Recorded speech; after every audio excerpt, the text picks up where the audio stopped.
क्या हुआ? जब अयोध्या में प्रकट हुआ साक्षात पुष्पक विमान, राम मंदिर में काम कर रहे मजदूरों ने जब यह नजारा देखा तो सभी के पैरों तले जमीन खिसक गई। 22 जनवरी, प्राण प्रतिष्ठा से पूर्व अयोध्या में इतने बड़े चमत्कार का होना सभी को आश्चर्य में डाल रहा है। कुछ लोगों ने इसके साक्षात दर्शन किए हैं, जिन्होंने अपनी आंखों देखी जो बताएं, उसे सुनकर आपकी भी रोंगटे खड़े हो जाएंगे। आगे बढ़ने से पहले अगर आप एक सच्चे सनातनी हैं, प्रभु श्री राम को अपना आराध्य मानते हैं, तो इस वीडियो को लाइक करके कमेंट बॉक्स में जय श्री राम जरूर लिखें। दोस्तों, 22 जनवरी 2024 को रामलला अयोध्या के नए भव्य मंदिर में विराजमान होंगे। इस शुभ कार्यक्रम के लिए पूरे देश में निमंत्रण बांटा जा रहा है। शहर से लेकर गांव तक घर घर अक्षत वितरण में बच्चों से लेकर बड़े तक सहयोग कर रहे हैं। यहां तक कि महिलाएं भी घर घर जाकर अक्षत और श्री राम की अयोध्या की फोटो वितरण कर रही हैं। अयोध्या में राम मंदिर में भगवान रामलल्ला की प्राण प्रतिष्ठा कार्यक्रम की तैयारियां तेजी से की जा रही हैं। इस कार्यक्रम को बेहद भव्य बनाने के लिए कोई कसर नहीं छोड़ी जा रही है। इस बीच राम मंदिर निर्माण का कार्य भी तेजी से किया जा रहा है। मंदिर निर्माण में जो लक्ष्य लिया गया था, उसमें लगभग 80% कार्य हो चुका है। 70 खंभों पर मूर्तिकारी का काम चल रहा है। पिछले दिनों त्योहार की वजह से ये धीमा पड़ गया था, लेकिन अब वो भी तेज गति से पूरा हो जाएगा। निर्माण कार्य जल्द से जल्द पूरा करने के लिए सभी मजदूर रात दिन मेहनत कर रहे हैं। लेकिन 10 जनवरी की रात कुछ ऐसा चमत्कार हुआ जिसे देखकर सभी मजदूरों के होश उड़ गए। जब रात्रि के समय सब मजदूर अपना काम निपटाकर तंबू में सो रहे थे, उसी समय अचानक से उन्हें वहां कुछ हलचल महसूस हुई। सुरेश नाम के एक मजदूर ने जब तंबू से बाहर झांक कर देखा तो उसे राम मंदिर के परिसर कुछ अजीब सी पीली चमकती हुई चीज दिखाई दी। उसने अपने साथियों को जगाना चाहा, लेकिन कोई भी उसके साथ नहीं आया। जब हिम्मत करके सुरेश जब राम मंदिर परिसर में पहुंचा तो वहां का नजारा बहुत चौंकाने वाला था, क्योंकि वहां पर उसे एक बहुत ही दिव्य चमत्कारिक विमान दिखाई दिया, जिसका आकार मोर के समान था, जो दिखने में काफी सुंदर और तेज से परिपूर्ण था, जो कि राम मंदिर परिसर में पिछले क्षेत्र में उतर रहा था। लेकिन उस विमान को नियंत्रित कौन कर रहा था, यह समझ नहीं आ रहा था, क्योंकि उस विमान में इतना तेज था कि सामान्य आंखों से नहीं देखा जा सकता था। लेकिन समझ में कुछ ऐसा आ रहा था मानो स्वयं साक्षात भगवान राम पुष्पक विमान के माध्यम से अयोध्या में उतर रहे हों। सुरेश ने यह चमत्कार अपनी आंखों से देखा, लेकिन अचानक से ही वह बेहोश हो गया, क्योंकि वो उसके तेज को सहन नहीं कर पा रहा था। सुरेश जब सुबह उठा तो वो उसी स्थान पर मौजूद था और उसके साथ ही मंदिर निर्माण कार्य पूरा करने के लिए जा रहे थे। उसने सभी को रोककर रात्रि की सच्चाई बताई, लेकिन सभी उसकी हंसी उड़ा रहे थे। लेकिन सुरेश मन ही मन समझ चुका था कि प्रभु श्री राम अयोध्या आ चुके हैं। यह उसके लिए सौभाग्य था कि उसे इतना सुंदर दृश्य देखने को मिला, जहां शायद उसने साक्षात पुष्पक विमान के दर्शन किए थे, यानी कि प्राण प्रतिष्ठा से पहले अयोध्या प्रकट हुआ साक्षात पुष्पक विमान। दोस्तों, देश के अलग अलग हिस्सों में कई बार अजीब सी आकृति के विमान देखे गए हैं, जिनका संबंध कई बार तो एलियन के साथ जोड़कर भी देखा जाता है। यानी कि अयोध्या में उस रात्रि को मोर की आकृति का विमान देखना वास्तव में प्रभु श्री राम का ही कोई संदेश हो सकता है। लेकिन क्या यह विमान सचमुच में पुष्पक विमान है? इसकी आखिर क्या गारंटी है? इसे समझने के लिए हमें पुष्पक विमान के रहस्य को अच्छे से जानना पड़ेगा। आगे हमारे YouTube चैनल महादेव मिरेकल पर आपको पुष्पक विमान का रहस्य बताएंगे, जिसे समझकर आपको यकीन होगा कि अयोध्या में पुष्पक विमान का प्रकट होना कलयुग का सबसे बड़ा चमत्कार है। रामायण पुष्पक विमान का जिक्र है, जो पहले कुबेर के पास था। इसके बाद रावण ने उसे अपने सौतेले भाई कुबेर से लंका समेत बलपूर्वक हथिया लिया था। फिर रावण इसी के जरिए कहीं भी आता जाता था। रावण को हराने के बाद ये विमान श्री राम के पास आ गया। वो जीत हासिल करने के बाद इसी विमान के कहीं जगह होते हुए अयोध्या पहुंचे थे। रावण ने इसी के जरिए पंचवटी आश्रम से सीता का हरण किया था और उन्हें उस पर बिठाकर लंका ले गया था। कहा जाता है कि पुष्पक विमान आज के विमान की तरह था। पुष्पक विमान के जरिए रावण हवाई मार्ग से सफर किया करता था। रावण को मौत के घाट उतारने के बाद उसी विमान के जरिए प्रभु श्री राम, माता सीता और लक्ष्मण लंका से अयोध्या लौटे थे। रामायण में जिस तरह से पुष्पक विमान का जिक्र मिलता है, उससे तो यही लगता है कि ये आज के हवाई जहाज की तरह था, लेकिन तकनीक के मामले में मॉडर्न एरोप्लेन से कहीं आगे था। रामायण के सुंदरकांड के 7वें अध्याय में पुष्पक विमान के बारे में जानकारी मिलती है। पुष्पक विमान की आकृति मोर की तरह थी। ये अग्नि और वायु ऊर्जा से उड़ान भरता था। इसकी तकनीक इतनी उत्कृष्ट थी कि इसका आकार छोटा और बड़ा किया जा सकता था। कहा जाता है कि रावण अपनी पूरी सेना को साथ लेकर इस विमान से उड़ान भर सकता था। पुष्पक विमान अपने चालक की इच्छा के अनुसार गति पकड़ता था। ये मन की गति से उड़ान भर सकता था। विमान में बैठने के लिए कई आसन बने थे। पौराणिक कथाओं के मुताबिक युद्ध के बाद भगवान श्री राम ने विमान का पूजन कर ये दिव्य विमान वापस कुबेर को सौंप दिया। कुबेर ने पुष्पक विमान को भेंट स्वरूप प्रभु श्री राम को दे दिया, जिसके बाद इसी पुष्पक विमान से प्रभु श्री राम, माता सीता और लक्ष्मण अयोध्या पहुंचे। अब दोस्तों, कई हजारों सालों बाद एक बार फिर जब भव्य राम मंदिर का निर्माण हुआ है, तो प्रभु श्री राम अपने भाई लक्ष्मण और मां का सीता के साथ एक बार फिर से अयोध्या धाम पहुंच रहे हैं, वह भी अपने इसी पुष्पक विमान पर, जिसका नजारा वहां के मजदूर अपनी आंखों से देख चुके हैं।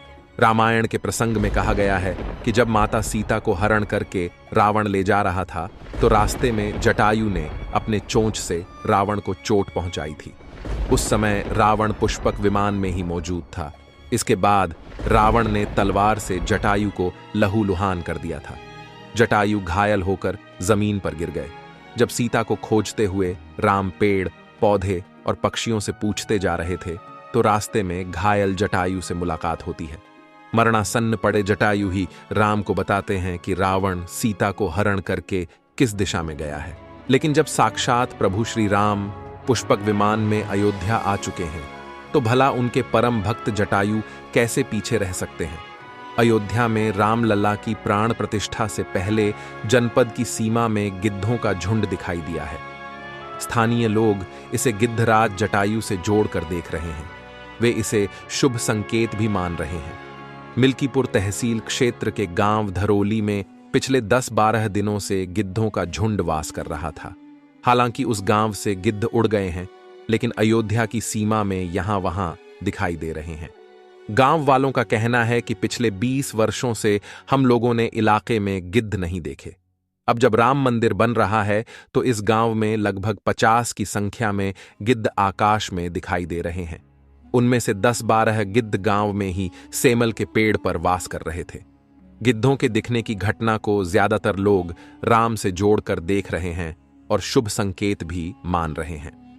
22 जनवरी को होने वाले प्राण प्रतिष्ठा के समारोह में देश के प्रधानमंत्री नरेंद्र मोदी ने देश विदेश की कई महान हस्तियों को निमंत्रण दिया है। लेकिन आपको जानकर हैरानी होगी, नेपाल में भी कुछ विशेष लोगों को समारोह में आने का निमंत्रण दिया गया है। इसके पीछे का रहस्य जानकर आपके भी होश उड़ जाएंगे, क्योंकि नेपाल को भगवान श्री राम का ससुराल कहा जाता है। क्योंकि नेपाल एक समय पर जनकपुर धाम था, जहां के राजा थे राजा जनक, और उनकी पुत्री मां सीता वहीं पर भूमि में से प्रकट हुई थी। जनकपुर धाम, जिसे मिथिला भी कहा जाता था। मिथिला संस्कृति में यह मान्यता है कि जब बेटी का गृह प्रवेश होता है, तो उसके मायके से तोहफा और अन्य सामग्री भिजवाई जाती है। इसी परंपरा के मुताबिक जब प्रभु राम का मंदिर में गृह प्रवेश होगा, तो सीता जी की ओर नेपाल से अयोध्या उपहार आ रहे हैं, जिसे भार यात्रा का नाम दिया गया है। राम मंदिर की प्राण प्रतिष्ठा के लिए भगवान राम के ससुराल नेपाल के जनकपुर से कपड़े, फल और मेवा के साथ साथ उपहारों से सजे 1100 थाल आने वाले हैं। इसमें आभूषण, बर्तन, कपड़े और मिठाइयों के अलावा भार भी आएगा, जिसमें 51 प्रकार की मिठाइयां, दही, मक्खन और चांदी के बर्तन शामिल होंगे। 22 जनवरी को प्राण प्रतिष्ठा समारोह होने वाला है। इसके लिए श्री राम जन्मभूमि तीर्थ क्षेत्र ट्रस्ट की तरफ से भगवान राम की ससुराल नेपाल के कई गणमान्य लोगों को निमंत्रण पत्र भेजे गए हैं। दोस्तों, आज हम राम मंदिर को बनते हुए देख रहे हैं। यह हमारा सौभाग्य है। लेकिन इस भव्य राम मंदिर के बनने में कई हजारों कारसेवकों और राम भक्तों का बलिदान छुपा है। उस समय आक्रमणकारियों ने काशी, मथुरा के साथ ही अयोध्या में भी लूटपाट की और पुजारियों की हत्या कर मूर्तियां तोड़ने का क्रम जारी रखा। लेकिन 14वीं सदी तक वे अयोध्या में राम मंदिर को तोड़ने में सफल नहीं हो पाए, क्योंकि हर बार राम मंदिर और अयोध्या की रक्षा करने के लिए आसपास के राजा मदद भेज देते थे। हजारों साधुओं ने भी मंदिर की रक्षा के लिए अपने प्राणों की आहुति दे दी। विभिन्न आक्रमणों को झेलते हुए श्री राम की जन्मभूमि पर बना भव्य मंदिर 14वीं शताब्दी तक बचा रहा। कहते हैं कि सिकंदर लोदी के शासनकाल के दौरान यहां भव्य मंदिर मौजूद था। 14वीं शताब्दी में हिंदुस्तान पर मुगलों का अधिकार हो गया और उसके बाद ही राम जन्मभूमि एवं अयोध्या को नष्ट करने के लिए कई अभियान चलाए गए। 1527-28 में इस भव्य मंदिर को तोड़ दिया गया और उसकी जगह बाबरी ढांचा खड़ा किया गया। कहते हैं कि मुगल साम्राज्य के संस्थापक बाबर के एक सेनापति ने बिहार अभियान के समय अयोध्या में श्री राम के जन्म स्थान पर स्थित प्राचीन और भव्य मंदिर को तोड़कर एक मस्जिद बनवाई थी। 19 जनवरी 1885 को हिंदू महंत रघुबीर दास ने पहली बार इस मामले को फैजाबाद के न्यायाधीश पम हरिकिशन के सामने रखा था। इस मामले में कहा गया था कि मस्जिद की जगह पर मंदिर बनवाना चाहिए, क्योंकि वह स्थान प्रभु श्री राम का जन्म स्थान है। वर्ष 1947 में भारत सरकार ने मुसलमानों को विवादित स्थल से दूर रहने के आदेश दिए और मस्जिद के मुख्य द्वार पर ताला लगा दिया गया, जबकि हिंदू श्रद्धालुओं को एक अलग जगह से प्रवेश दिया जाता रहा। लेकिन सन 1979 में एक ऐसा चमत्कार हुआ जिसे देखकर मुसलमानों की भी आंखें खुल गईं। यह रामलल्ला का बहुत बड़ा चमत्कार था कि मस्जिद के अंदर से अचानक ही रामलल्ला की मूर्ति प्रकट हो गई।